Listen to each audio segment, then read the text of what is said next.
Hi everybody, this is Father Warner D'Souza.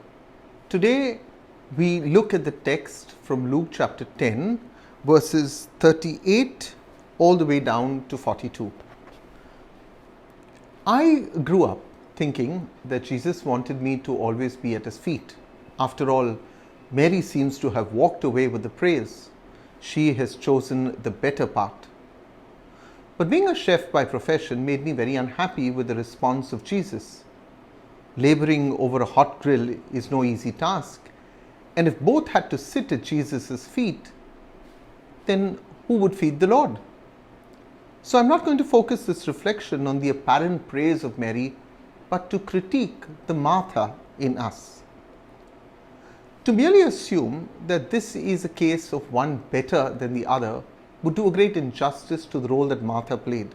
After all, both prayer and good works are essential to Christian life. So let's look at the narrative as it appears. Jesus enters the house of Martha, who welcomed him.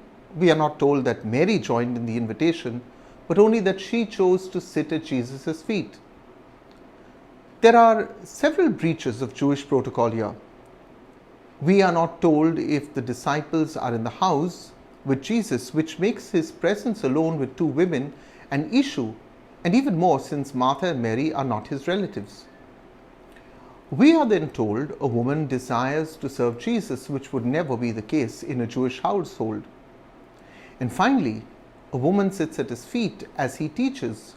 She assumes the posture of a student learning at the feet of a rabbi, a role traditionally reserved for men.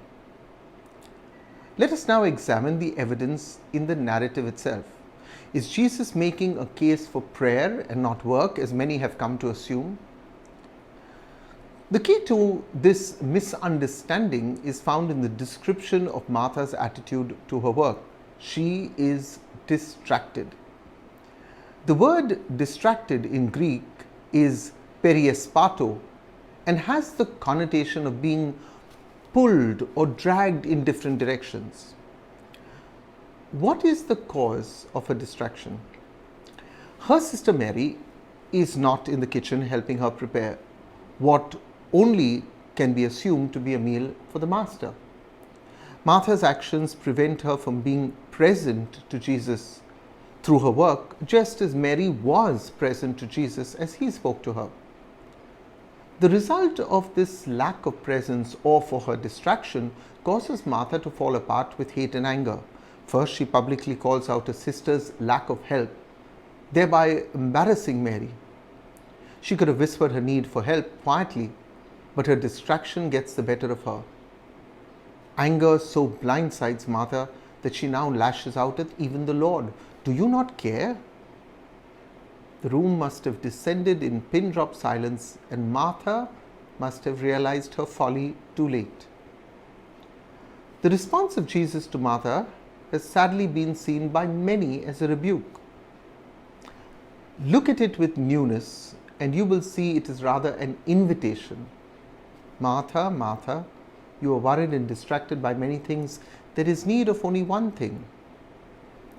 You see, the Lord is inviting her to be present to him in whatever way she chooses to serve him, even if it is to cook a meal. I often see good Christians involved in church ministry go through the same challenge, the desire to serve the Lord and get involved in some parish ministry, only to find that some others on their team seem to be doing nothing, or even worse, hovering around the priest in adulation of him. This makes us distracted from the work we freely choose to do, and anger is replaced by loving service. We don't hesitate to call these church members out for whom we think they are lazy people or chamchas, a very Indian word meaning bootlickers. When our protests seem to fall on deaf ears, we then make the Lord a party to the injustice meted out to us. Now, all of this is his fault. I often see the Martha in me, the one who serves but grumbles, and in doing so, I have failed to choose the better part. I want to thank you for being part of these reflections each day. I hope by now you have subscribed to our channel and also that you take the time off every day to share this good news with your friends. If you wish to get in touch with me, you may do so only by WhatsApp on this number 9820242151, or you could also send me a comment. We celebrate Mass here in St. Jude's, Malad East, Mumbai, every day live on YouTube and on Facebook. The Mass is celebrated at 7 p.m. Indian Standard Time on weekdays and at 9 a.m. Indian Standard Time on Sundays. We also have adoration thrice a week, Mondays, Wednesdays and Fridays, ending with benediction. It begins at 9:30 p.m. Indian Standard Time. God bless you.